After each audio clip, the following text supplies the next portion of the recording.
Did you know that after age 60, you lose up to 3% of your leg strength every single year? By 70, that's nearly a third of what you once had. Many people accept slower movement, difficulty with stairs, and reduced independence as part of aging. But here's the exciting truth. I've seen people in their 80s rebuild leg strength they thought was gone, using just 4 simple exercises that take less than 10 minutes a day. In this video, I'll show you 4 science-backed exercises that can restore leg strength even in your 70s, 80s, or beyond. Before we begin, let's talk about something often overlooked. After 60, it's not just muscle loss that weakens your legs, it's also what scientists call neuromuscular disconnect. The communication between your brain and leg muscles starts breaking down. It's like having a good phone, but with a weak signal. The good news? Targeted leg exercises don't just build muscle, they rewire those neural pathways. Think of it this way.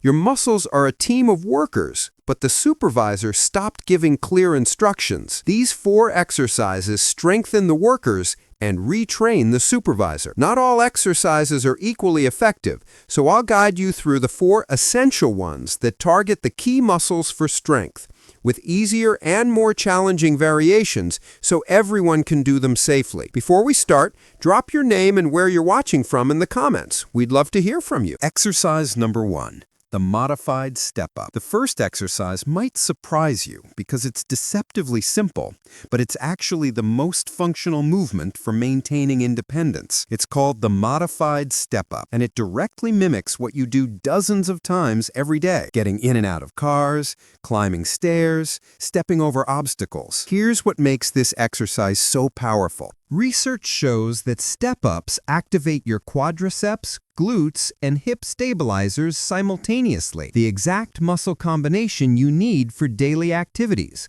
But here's the part most people get wrong. The height of the step matters enormously. Let me show you how to do this correctly. You'll need a stable step or platform. If you're just starting, use something only 2 to 4 inches high. Even a thick book or a low step stool works perfect. Having something sturdy nearby for balance is essential, whether it's a wall, countertop, or chair. Stand facing your step with feet hip-width apart. Before you move, take a deep breath in through your nose. As you exhale slowly through your mouth, step up with your stronger leg first, pressing through your entire foot, not just your toes. This is crucial. Imagine pushing the floor away rather than pulling yourself up. Bring your other foot up to meet it. Pause for 1 second at the top, keeping your chest lifted and core engaged. Then step back down with the same leg, inhaling as you lower. The key is control. No dropping or plopping down. Start with 8 to 10 repetitions on each side, 2 times per day. As this becomes easier over 2 to 3 weeks, increase the height of your step by an inch or 2. The biggest mistake I see is people rushing through this movement or using momentum. Remember, slow and controlled build strength far better than fast and sloppy. If balance is challenging, start by simply practicing the stepping motion without actually going up. Just touch your foot to the step and bring it back down. This still activates the muscles while building confidence. Oh, you're still with me. That really means a lot. Before we go on, if you'd like, give this video a little thumbs up. It helps more people just like you find it. I've got a small brain challenge coming up, and at the end, I'll ask what you remember, just for a bit of fun. Thank you for staying with me. And if you're enjoying this journey, you're always welcome to subscribe so we can keep learning, moving, and staying healthy together. Exercise number 2. Standing heel raises. Now, most people underestimate the power of this next exercise, but it's absolutely critical for preventing falls and maintaining your independence. Standing heel raises target your calf muscles, but they do something even more important. They strengthen the tiny stabilizer muscles in your ankles and feet that keep you upright. Here's a fascinating fact. Your calves are sometimes called your second heart. Every time they contract, they help pump blood back up from your legs to your heart. This means heel raises aren't just building strength, they're improving circulation, reducing swelling, and even helping prevent blood clots, especially important if you spend a lot of time sitting. Some research shows that calf strengthening exercises, especially when you focus on the eccentric or lowering phase, can significantly reduce fall risk in older adults, potentially by improving balance and muscle control. Here's how to do it properly. Stand with your feet hip-width apart, toes pointing forward. Place your hands on a counter, sturdy chair back, or wall for light support. Just fingertips, not gripping. Before you lift, take a breath in. As you exhale, slowly rise up onto the balls of your feet, lifting your heels as high as comfortable. Think about making yourself taller, reaching the crown of your head toward the ceiling. Hold at the top for 2 full seconds. This pause is important for strengthening. Now here's the critical part. As you inhale, lower your heels back down very slowly, taking 3 to 4 seconds to reach the floor. This slow lowering phase is what triggers the most muscle growth and strength gains. Your calves are actually working harder during this lowering phase than when you lift it up. Aim for 3 sets of 12 to 15 repetitions. Once in the morning and once in the evening. As you get stronger over the next few weeks, try this progression. Hold at the top for 3 seconds instead of 2, or reduce how much you're holding on for support. Eventually, you can challenge yourself by doing single leg heel raises or holding light hand weights. A common mistake I see is bouncing at the bottom or rushing through the movement. Remember, controlled and deliberate always beats fast and careless. If you're still here and my content is easy to understand, please type yes in the comments. If it's confusing or hard to follow, type number 2. This will really help me create better content for you in the future. Exercise number 3.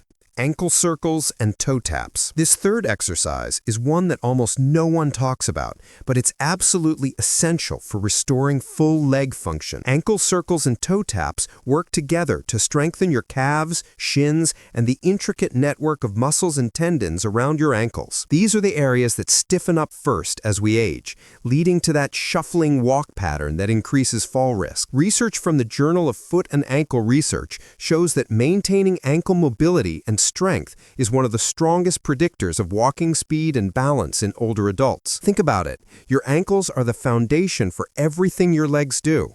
If the foundation is weak or stiff, everything above it has to compensate. Let's start with ankle circles. You can do these seated in a sturdy chair or lying down, whichever is more comfortable. Extend one leg out slightly, keeping your knees soft, not locked. Now slowly rotate your ankle in a circle, as if you're drawing a circle with your big toe. Go clockwise for 10 circles, making them as large as you comfortably can, then reverse and go counterclockwise for 10 circles. As you do this, breathe naturally and try to isolate the movement to just your ankle. Your whole leg shouldn't be moving. Now for toe taps. With the same leg extended, flex your foot back toward your shin as far as comfortable. Hold for 1 second, then point your toes away from you. That's 1 rep. This movement strengthens your shin muscle, the ones that lift your foot, and your calf muscles, the ones that point your foot. Do 15 to 20 toe taps on each leg. The breathing pattern here is simple. Exhale as you flex your foot up. Inhale as you point down. This rhythmic breathing keeps you from holding your breath and helps maintain a steady pace. Do this sequence on both legs 2 to 3 times throughout your day. The beauty of this exercise is you can do it anywhere, while watching TV, talking on the phone, or even sitting at the dinner table. Many of my patients do these first thing in the morning before getting out of bed, which is a perfect time because it wakes up the muscles and joints before you put weight on them. As you progress, add a resistance band around your foot to increase the challenge. Or do the toe taps more slowly, holding each position for 2 to 3 seconds. Exercise number 4. Marching in place. This final exercise is what I call the great integrator because it brings together everything we've been working on: leg strength, balance, coordination, and that crucial brain-to-muscle connection I mentioned earlier. Marching in place strengthens your hip flexors, quads, and core, while improving your walking pattern and cardiovascular fitness. A 2021 study published in Gait and Posture found that regular marching exercises improved walking speed and endurance by 28% in adults over 70. But here's what makes this exercise particularly powerful. It forces each leg to support your full body weight independently, which is exactly what happens when you walk. And it's one of the most functional movements for maintaining independence. You have two options here: seated marching, if you're building confidence, or standing marching if you're ready for more challenge. Let's start with seated. Sit toward the front edge of a sturdy chair with feet flat on the floor, about hip width apart. Sit up tall with your chest lifted. Posture matters here. Take a breath in, and as you exhale, lift your right knee up as high as comfortable, as if you're trying to bring it toward your chest. Your foot should come completely off the floor. Hold for 1 second, then lower it down with control as you inhale. Now do the same with your left knee. That's one complete march. The key is alternating legs in a steady rhythm. Lift, lower, lift, lower. As you do this, engage your core muscles. Imagine pulling your belly button gently toward your spine. This protects your lower back and builds stability. Start with 20 total marches, 10 on each side, and work up to 30 to 40 over time. For standing marching, use a counter or sturdy chair back for light balance support. The movement is the same, but now you're working against gravity while standing, which significantly increases the challenge and the benefit. Lift each knee to a comfortable height. You don't need to bring it super high. Even getting your thigh parallel to the floor is excellent. Focus on standing tall and maintaining good posture throughout. Here's a progression tip. As you get stronger, try reducing how much you hold on, or lifting your knees slightly higher, or increasing your speed to make it more cardiovascular. You can even add arm movements, swinging the opposite arm forward as each leg lifts, just like natural walking. Do this for 2 to 3 sets throughout your day, starting with 30 seconds per set, and building up to 1 to 2 minutes as your endurance improves. All right, here's a quick brain challenge for you. During the first exercise, the modified step up, how many repetitions did I suggest doing on each leg to start? If you remember, type your answer in the comments. If not, just type number 9 and I'll reply as soon as possible with the correct answer. This is just for fun and also to see how closely you're paying attention. There's absolutely no shame in answering. Let's see who's keeping both their legs and brains strong. So here's your daily routine. Do all 4 exercises once in the morning and once in the evening. The entire routine takes less than 10 minutes. Start with the lowest intensity versions and progress gradually. Within 3 to 4 weeks, you should notice you're walking with more confidence, getting up from chairs more easily, and feeling steadier on your feet. Remember, consistency beats intensity. It's better to do these exercises correctly at an easier level every single day than to push too hard once a week. Your legs are designed to move and strengthen at any age. You just need to give them the right stimulus. We share practical tips to help you stay strong, active, and independent every Wednesday and Friday. So be sure to subscribe and stay updated. Now get up, choose one exercise, and take action. Your 80-year-old self will thank you.